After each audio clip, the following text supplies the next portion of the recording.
Guys এখন বাজে 4:53 তো এখন পর্যন্ত আমি হাঁটতেছি, কোনো গাড়ি নাই, রাস্তা পুরোটা ফাঁকা। দেখা যাক শেষমেশ গাড়ি পাই কিনা। আসসালামু আলাইকুম সবাইকে। তো আজকে আপনাদের সামনে আরেকটা নতুন ব্লগ নিয়ে চলে আসলাম। তো আজকে আমি যাচ্ছি বাসায়, তো আপনাদেরকে দেখাবো আজকে রাজশাহী টু রহনপুর যাওয়ার সকল প্রসেস, কিভাবে টিকিট কাটলাম, তারপরে কিভাবে ট্রেন ভ্রমণ করলাম, সব কিছুই A to Z আপনাদেরকে দেখাবো। তো সকালবেলায় 4:20 ঘুম থেকে উঠে আমি ফ্রেশ হয়ে রুম থেকে বের হয়ে গেলাম। তো এখন যাচ্ছি নিচে, যাই দেখি যদি অটোমেটো পাওয়া যায় তাহলে আমচত্বর থেকে রেলগেট বা স্টেশন যাব। তো তারপরে সেখান থেকে ট্রেনে করে ইনশাল্লাহ বাড়ির উদ্দেশ্যে রওনা হব, রাজশাহী টু রহনপুর। তো মেসের রুম টুম তো তালা দিয়ে নিচে আসলাম, তো দেখি ওমা রাস্তা পুরো ফাঁকা, কোনো গাড়ি নেই। তো আর কি করার, একা একাই হাঁটতে লাগলাম। হাঁটতে হাঁটতে চলে গেলাম অনেক দূরে। তো হাঁটতে হাঁটতে ইসলামী মেডিকেল চলে আসলাম, তারপরেও কোনো গাড়ি নাই। তো গাইজ এখন বাজে 4:53 তো এখন পর্যন্ত আমি হাঁটতেছি, কোনো গাড়ি নাই, রাস্তা পুরোটা ফাঁকা। দেখা যাক শেষমেশ গাড়ি পাই কিনা। হাঁটতে হাঁটতে আমচত্বর চলে এসেছি, এখন গাড়ি পাবো আশা করছি। তারপর দেখা যাক গাড়ি পাই কিনা, সামনে যাই দেখি।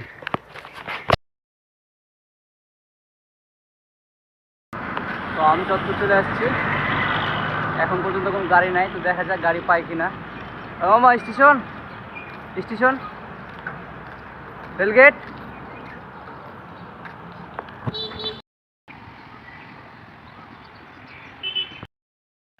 তো অনেকক্ষণ দাঁড়িয়ে থাকার পরে একটা রিক্সা পেলাম, তো রিক্সাটাকে নিলাম। তো মামা আবার রিক্সাওয়ালা মামা আবার শর্ত দিয়েছে যে রাস্তায় আর কোনো লোক পেলে সে উঠাবে। তো বললাম ঠিক আছে মামা, সমস্যা নাই, নিন। তো মামা সেভাবে গাড়ি চালাতে লাগলো, আর আমিও বসে সুন্দর প্রকৃতি, সুন্দর আবহাওয়া, সকালবেলা যে ঠান্ডা আবহাওয়া সেটা উপভোগ করছি। তো মামাও লোক পাচ্ছে না, আমিও সিঙ্গেল যাচ্ছি। তো যেতে যেতে এই যে রেলগেট চলে আসলাম। একটা লোক পেয়েছিল মামা, আমার পাশে একজন চাচা বসেছিল। চাচা খুব ভালো ছিল, চাচার সাথে গল্প করতে করতে চলে আসলাম রেলগেট। তো রেলগেট থেকে এই যে স্টেশন চলে আসলাম। তো চাচা বাইরে নেমে গেল। তো আমি বললাম যে মামা আর একটু কষ্ট করে ভিতরে নামিয়ে দিয়েছেন, আমার কাছে যেহেতু ব্যাগ ছিল। তো এই তো আমাদের রাজশাহী রেলওয়ে স্টেশন আমরা চলে আসছি। এখন দেখা যাক টিকিট, ওরে আল্লাহ, টিকিটের যে লাইন, কি অবস্থা। তো টিকিট নিয়ে আমরা চলে আসলাম ট্রেনে। তো এই যে আমাদের চাপায়ের ট্রেন চলে আসছি শেষমেশ। আর যে ট্রেন আমাদের চাপায়ের ট্রেন, দেখা যাক এখন কি হয়, যাই কি অবস্থা দেখি। তো এই হচ্ছে আমাদের চাপায়ের লোকাল ট্রেন, যেটা 6টা 10-এ ছেড়ে যায় আমাদের রাজশাহী থেকে, এবং 8টা 20 বা 8:30টার মধ্যে রহনপুরে পৌঁছে যায়। তো এই হচ্ছে আমাদের চাপায়ের ট্রেন। তো ট্রেন ছেড়ে দিল, যাচ্ছি, যাত্রা উপভোগ করছি। তো আমরা শীতলায় আমাদের যে চাপাই থেকে ছেড়ে আসা ঢাকাগামী ট্রেনটি সেটি ক্রসিং করলো, সেটির একটি সুন্দর ফুটেজ। তো সেটি ক্রসিং হওয়ার পর ট্রেন ছেড়ে দিল, যেতে যেতে আমরা চলে গেলাম আমদোরা জংশনে।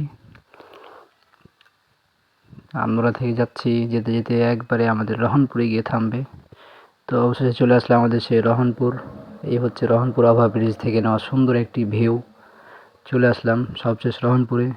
তো গাইস দেখা হচ্ছে পরবর্তী ভিডিওতে। তো যারা ইউটিউব থেকে দেখছেন তারা সাবস্ক্রাইব করে দিবেন, ফেসবুক থেকে দেখছেন তারা ফলো করে দিবেন, এবং যারা টিকটক থেকে দেখছেন তারা সবাই লাইক কমেন্ট শেয়ার করবেন ইনশাল্লাহ। তো আল্লাহ হাফেজ, দেখা হচ্ছে পরবর্তী ভিডিওতে।